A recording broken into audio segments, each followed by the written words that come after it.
हर महादेव। बहुत समय पहले एक छोटे से गांव में दो सगी बहनें रहती थी। उनका नाम था सुखिया और दुखिया। दोनों बहनों का जन्म तो एक ही माँ बाप के घर हुआ था, पर किस्मत ने दोनों के जीवन की डोरें अलग अलग ढंग से बना दी थी। बड़ी बहन सुखिया का जीवन उसके नाम की तरह सुखमय था। उसके पास भरपूर धन संपत्ति, खेती बाड़ी, गाय भैंस, अनाज और आराम से जीने के सारे साधन थे। वहीं छोटी बहन दुखिया अपने नाम के अनुसार ही दुख संकटों में घिरी रहती। उसका घर कच्ची मिट्टी का बना था। फूस की छत से बरसात में पानी टपकता। रसोई में अक्सर चूल्हा ठंडा ही रहता। दिन भर वह मेहनत मजदूरी करती और फिर भी इस परिवार का पेट बड़ी मुश्किल से भरती।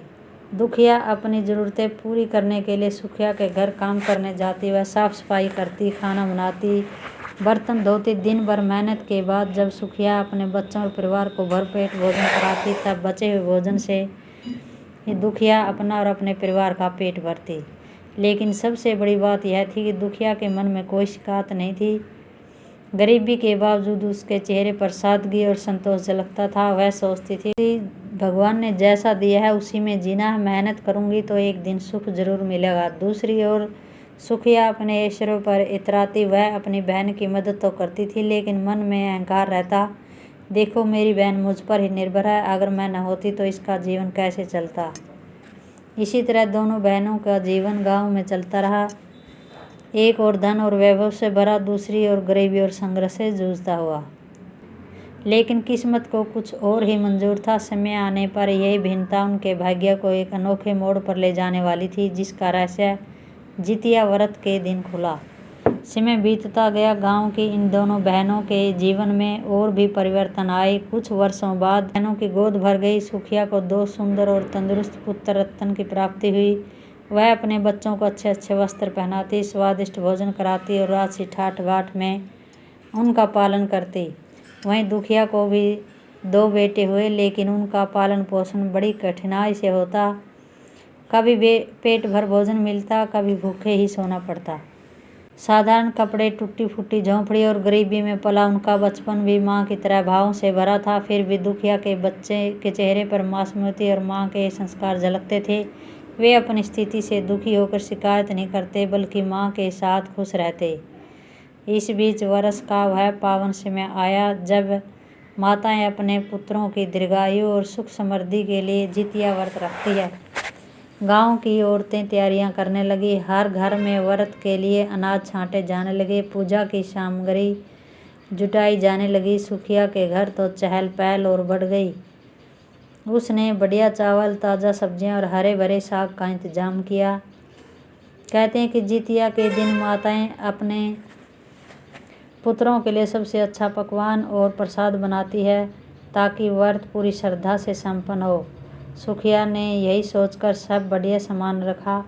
उधर दुखिया के लिए यह दिन भी सामान्य दिनों जैसा था। वह अपने बच्चों से बोली, बेटा, तुम्हारी माँ गरीब है, हम दूसरों जैसा अच्छा भोजन नहीं बना सकते, पर व्रत का नियम तो सच्चे मन से ही पूरा होता है।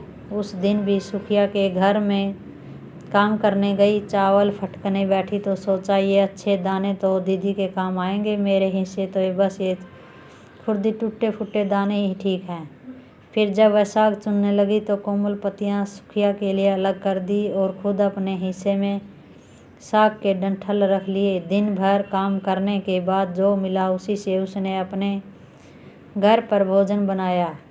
उसने अपने बेटों से कहा कि आज यही प्रसाद है बेटा, इसे श्रद्धा से खाओ, भगवान जरूर आशीर्वाद देंगे। बच्चे भी बड़े भोलेपन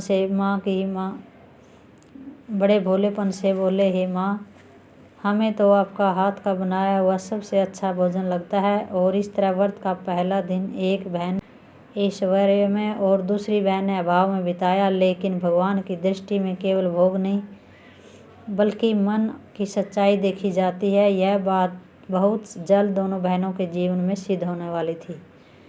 जितिया व्रत का दिन समाप्त हो चुका था। गांव की औरतें व्रत की कथाएं सुनकर, पूजा पाठ करके थक गई, अपने अपने घर सो गई।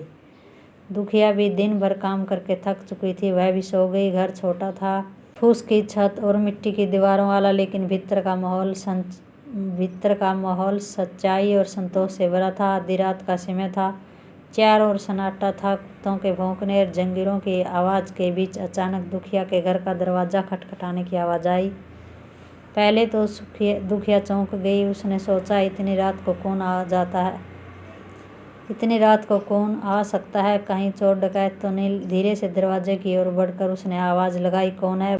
बाहर से एक कमज़ोर कांपती हुई आवाज़ आई, बेटा मैं एक बूढ़ी औरत हूँ, बहुत भूख लगी है, क्या कुछ खाने को मिलेगा। यह सुनते ही दुखिया का मन पसीज गया।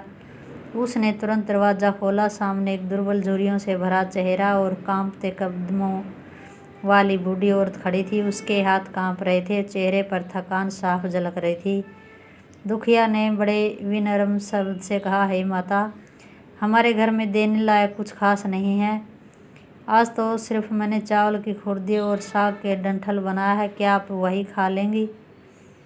बुढ़िया मुस्कुराकर बोली, बेटी भूख के समय तो साधारण अन्न भी अमृत जैसा लगता है, मुझे वही दे दो। दुखिया तुरंत अंदर गई और पत्तल में बचा हुआ भोजन परोसकर बूढ़ी औरत को दे दिया।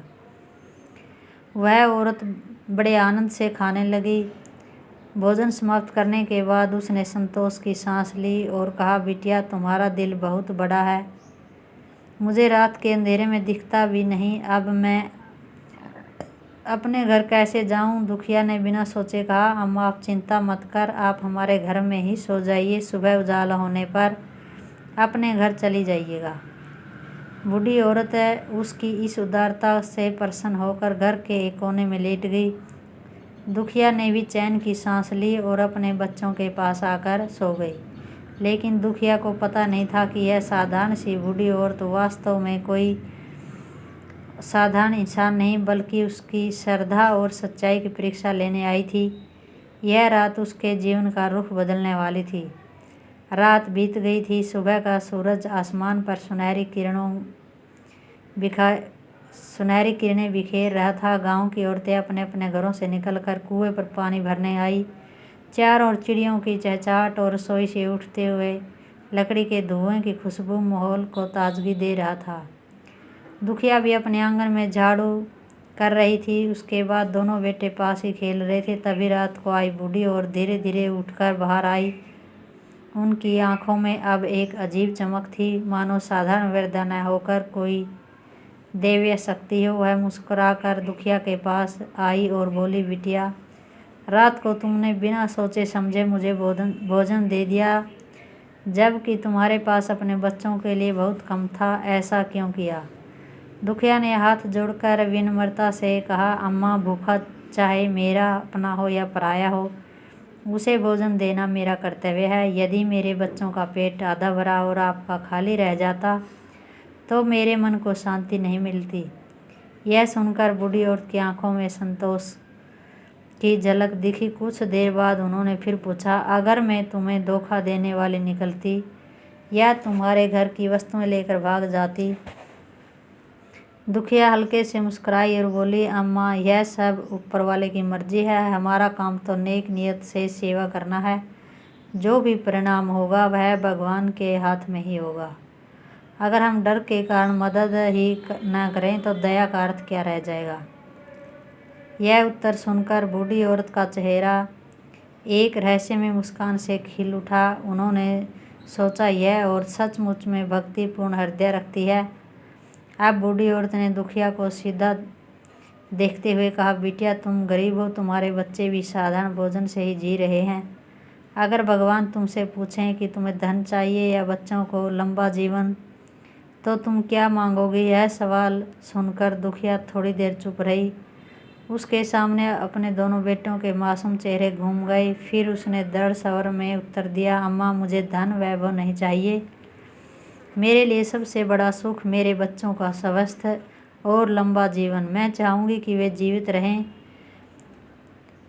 चाहे मुझे कितनी भी कठिनाइयाँ क्यों न सहनी करनी पड़े। बूढ़ी औरत ने यह बात सुनते ही अपनी आंखें बंद की और गहरी सांस ली। फिर कुछ क्षण के लिए ऐसा लगा मानो उनके चारों ओर दिव्य आभा फैल गई और फिर वे बोली, बिटिया तुम्हारे उत्तर ने मेरा मन प्रसन्न कर दिया। तुम्हारी निष्ठा और मातृत्व भाव ही तुम्हारी सबसे बड़ी संपत्ति है। याद रखना, सच्चे मन से किया गया व्रत और सेवा कभी व्यर्थ नहीं जाती। दुखिया यह सब सुनकर भावुक हो गई। उसने बूढ़ी औरत के चरण छू लिए, लेकिन अभी भी उसे एक एहसास नहीं था कि यह कोई साधारण स्त्री नहीं बल्कि देवी का ही रूप है। सुबह का समय था। गांव के लोग खेतों की ओर जा रहे थे।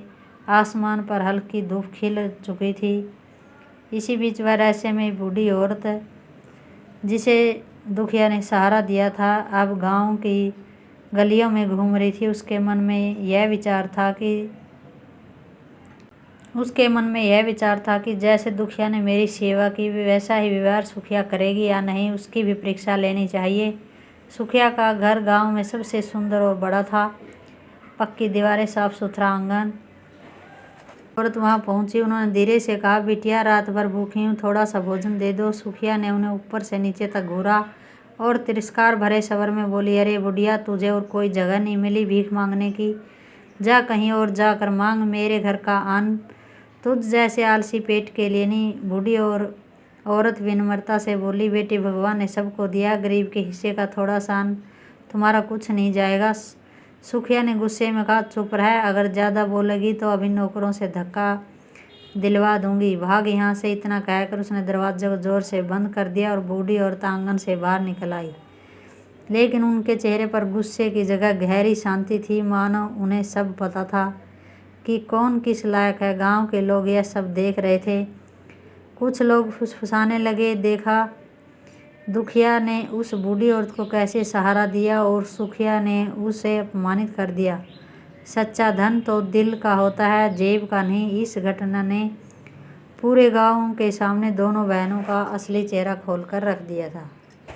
दुखिया जिसके पास साधन नहीं थे, लेकिन उसका दिल दया और प्रेम से भरा था। सुखिया जिसके पास वैभव और समृद्धि थी, लेकिन उसका हृदय अहंकार और क्रूरता से भरा था। बूढ़ी औरत ने मन ही मन निश्चय किया कि अब समय आ गया, दोनों बहनों को उनके कर्मों का फल दिखाया जाए। रात को जब बूढ़ी औरत अकेली बैठी तो उन्होंने आकाश की ओर देखा और उनके शरीर से तेजस्वी आभा फैलने लगी। धीरे धीरे उनका साधारण रूप मिट गया और दिव्य रूप प्रकट हो गया। अब यह स्पष्ट था कि वे कोई साधारण स्त्री नहीं बल्कि स्वयं माँ जितिया का स्वरूप थी। उन्होंने मन ही मन कहा, अब समय है कि दुनिया जाने सच्चा व्रत, दया और मातृत्व किसे कहते हैं। दुखिया को उसका फल मिलेगा और सुखिया को उसका दर्प। जितिया व्रत की रात बीत चुकी थी। जैसे ही दुखिया सुबह नदी नहाने गई तो उसके बालों से सोने का पानी और ज्वार गिरने लगे। सामने खड़ी अन्य महिलाएं आश्चर्यचकित हो गई। वे चिल्लाई, देखो, तुम्हारे बालों से सोना और आभूषण गिर रहे हैं, यह कैसे संभव है? दुखिया को यह सब देखकर अपनी आंखों पर विश्वास नहीं हुआ। उसने अपने घर में लौटकर देखा कि घर के कोनों में ढेर सारा सोना बिखरा पड़ा है। मिट्टी की दीवारें और फूस की छत के बीच घर अब धन से भरा हुआ दिखाई दे रहा था। दुखिया ने मन ही मन कहा कि यह जीतमान बाबा की कृपा है। रात को आई माता ने हमारे सच्चे मन और मेहनत का फल दिया है। उसने अब अपने बच्चों को अच्छे वस्त्र पहनाए। वहीं सुखिया के घर स्थिति बिल्कुल उलट थी। उसके घर में अचानक गंदगी फैल गई। बालों में मिट्टी और गंदगी जम गई। घर का आंगन और रसोई गंदे पदार्थों से भरे हुए थे। सुखिया की आंखें खुली खुली रह गई। उसने सोचा कि यह कैसे संभव है, मेरा घर इतना गंदा क्यों हो गया। दुखिया और सुखिया को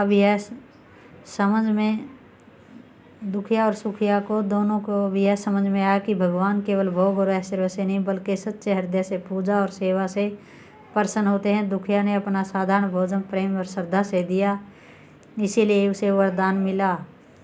सुखिया जिसके पास सब कुछ था, उसने भोजन में लालच और अहंकार दिखाया, इसीलिए उसे दंड मिला। गांव की महिलाएं यह देखकर दंग रह गई।